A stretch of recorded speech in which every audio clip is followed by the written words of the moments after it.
Well, today I got a stack of them to take apart, so let's have some fun doing this. Okay, for the first item we have a standard DVD player, nothing special. DVD tray here, we got the standard controls, we got a level, and actually has a headphone player, which you don't always see. Standard video outputs, has an optical audio output. I think I already did a video on one, so I'm just going to pop this guy open quickly and do a really quick overview.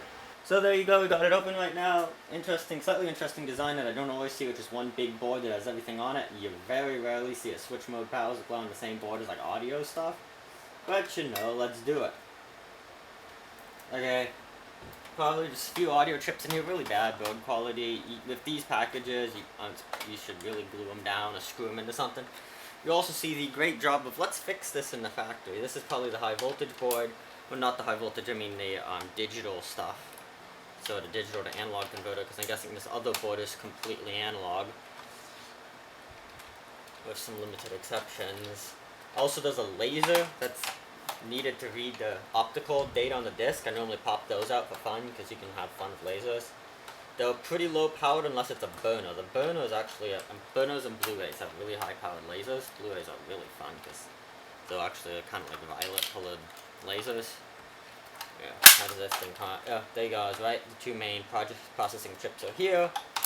And that's pretty much it. You got a few board interconnects here. A few Sharpie drawings. I'm kind of curious what happened to this guy. Other than that, I'm going to go pop off the laser diode off camera. But really, there's nothing to them. Nothing really even valuable unless you want capacitors or this type of stuff. But I already have a pile of old boards, so I don't really need these. Okay, let's move on to the next one. So the next thing we have here is a Vcr Player. So small LCD screen on the front, you got a few buttons, really nothing. But then you can open it and have a lot more little buttons up here. Apparently there's a blue screen function. Normally you don't want blue screens. Oh, bad Windows jokes. On the back we got mono out and TV output, because that's what everyone was plugging it into. Let's go pop it open. This die is definitely a lot heavier than the previous DVD player. Okay, here's the next guy. This guy here is a VCR player. As I showed earlier, we can see it's a lot different. It's definitely older. It's definitely much heavier. We see linear power supply compared to the switch modes in the other ones. I'm guessing they're doing it because of age and older stuff. Linear was much cheaper. Switch mode had a lot more complex parts. Also less efficient.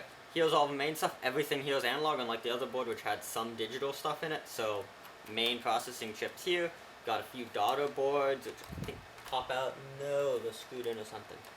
Yeah, I got a few daughter boards. Got a little foam pad to hold a capacitor, it looks like. This is the high frequency stuff that's used for driving the TV, because the TV stuff's really high frequency. Got a few board holders, because this is a huge, this here is a daughter board, which doesn't pop out, because apparently you're not supposed to pop those out. Front screens here, it's vacuum fluorescent. I might play with it later. And here's the main cassette reader, or VCR. Basically it gets in, this motor here moves it through, so it moves the tape through, and this is the read head that spins. And I'm not really a huge, I didn't really know that much, and here's a little bit more circuitry that interprets that. Not really much to it. I might do a video, I might put on another segment or look at the LCD and mess with the motors, but for now, that's really all that's in here. Okay, so for the next one we have a 5-disc CD player. Basically normal screen. I actually have one of these that I'm using, but it's not this one. You got a front loader screen, you got play pause buttons. This is what the tray comes out. It stores 5. You'll see it when we open it up. On the other side, we have a little bulge because they needed the room for something. And you just have audio outs and you have synchro, which I think, if I remember right, lets you control like these CD players from like an amp or something, so you can use one remote. Let's go pop it open. Okay, so we just popped open this guy. Here's what we see here. We see the big tray that stores all your different CDs. See the power supply, which is back here, covered. Never seen that before. And all the audio processing here is hidden under this. You can probably take off this screw and it'll pop off this wheel, I'm guessing. But you have to actually, yeah, it does come off.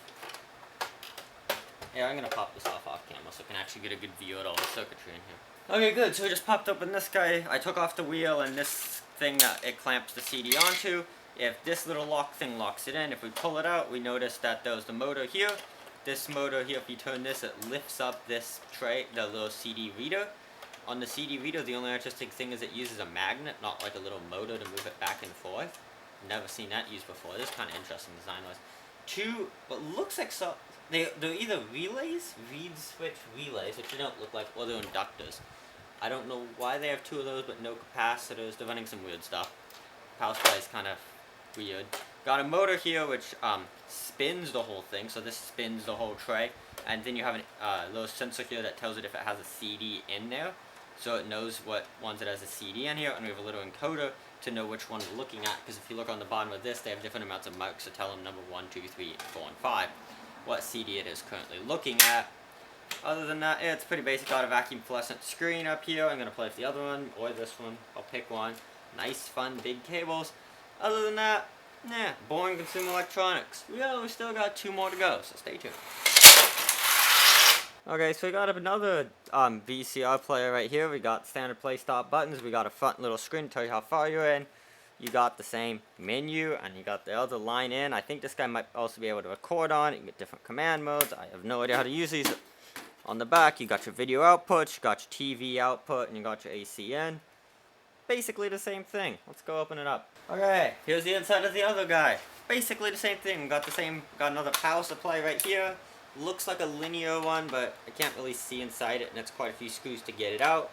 In the next area, we have the main player, so we have the playback head, which has like this wire or something going to the top of it, which is weird. Basically, there was a lot of mechanical stuff. I'm glad this is over. I don't want to work on these. I also have a ton of circuit boards. Apparently need a ton of boards to use a VCR. These actually come out easily. I don't know what this is. Oh, this is some delay line. So this has a ton of wire so that it slows it down. I don't know what all they're doing to actually gunk it up right with these chips so they can't shake off, which is smart. There's a few more boards. We got a processing chip on this guy. And a ton of capacitors that all like to move around. We got yet another board. There's the high frequency board that lets it use TV. These are little high frequency connectors. Looks like OCA jacks. There you go. Yeah, they're actually OCA jacks. And you can see the TV processing chips. They're branded Sony. Looks like we have like a little backup battery in here. And here's the actual encased processing stuff. Other than that, we got this little board here. I don't know what it does. Looks like another, this is the board that processes the stuff that comes directly from here. Same with this board. So these process the data from here, goes into this board and goes out. Not really much going on in here. Let's take a look at the power supply. And here the power supply is actually a switch mode power supply. It's a standard switch mode power supply, nothing really exciting. It's kind of burnt looking in there. Other than that, it's power supply. Well, we got 1 more to go, so let's finish this up. This guy might be the most exciting one of the bunch. It is a VCR recorder, so it can actually record on here. So it has a little bit extra functionality. It's like every other VCR and has another fold-down menu. A ton of like ABC things on it, which I don't know what all they do. Side's empty, of course.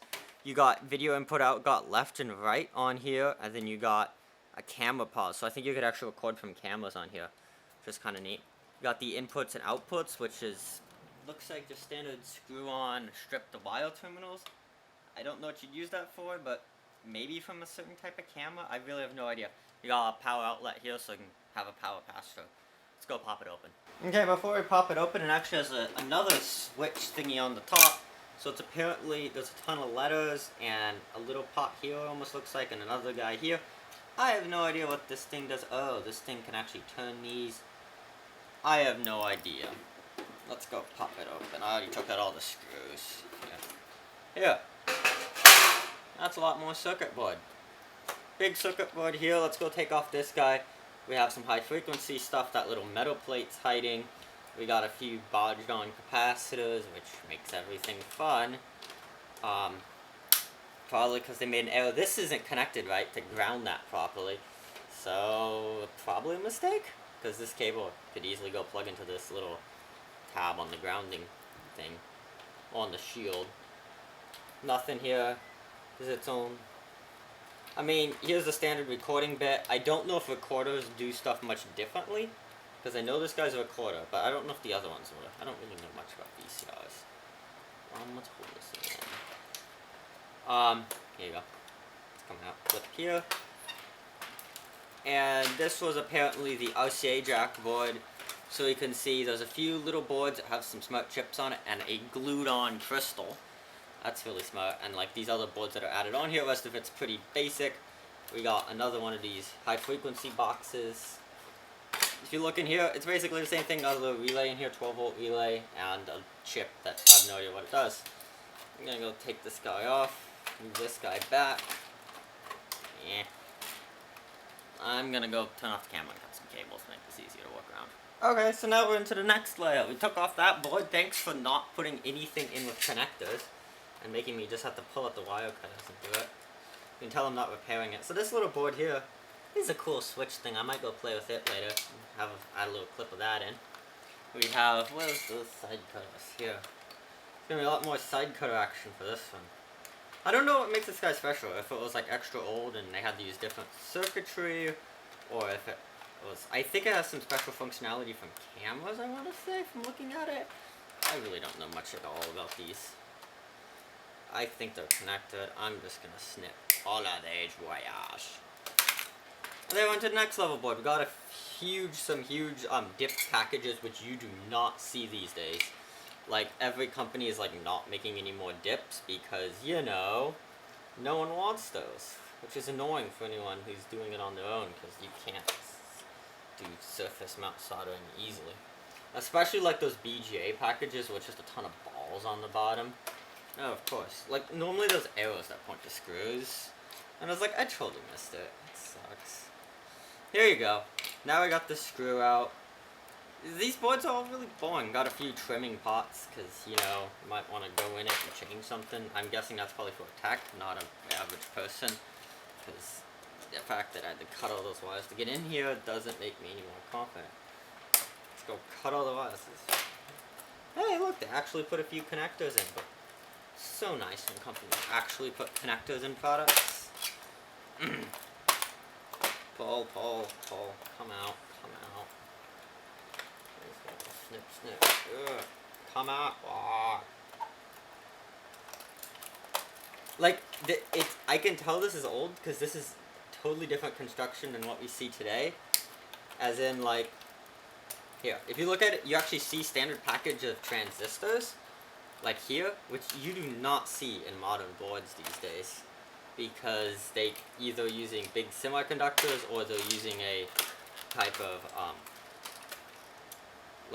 the little, really small surface mount ones.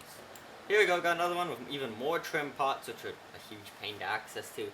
You got an audio mute PCB, this guy says, so you need a dedicated PCB for mute, apparently, or something, I don't know. You got another little guy, looks like they're doing high frequency or a ton of tuning stuff. This data here is coming from these cables. It looks like they're coming from the main reader.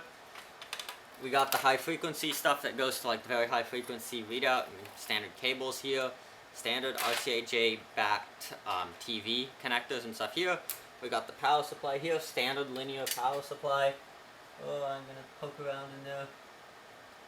Looks like it's an unregulated one, so it doesn't have any regulated. I like how this is not mounted perfectly straight on there. Here we have the main VCR reader. It's a ton of mechanical stuff. Nothing really that exciting. It reads and writes VCRs. So dead these days. But stuff. Well, thanks for watching this video. I have a pile of electronic stuff now on my floor. And please like if you liked it, and subscribe if you want to see more videos like this. Probably not going to be seeing this many teardowns in one video though. At least for quite a while until I get another pile.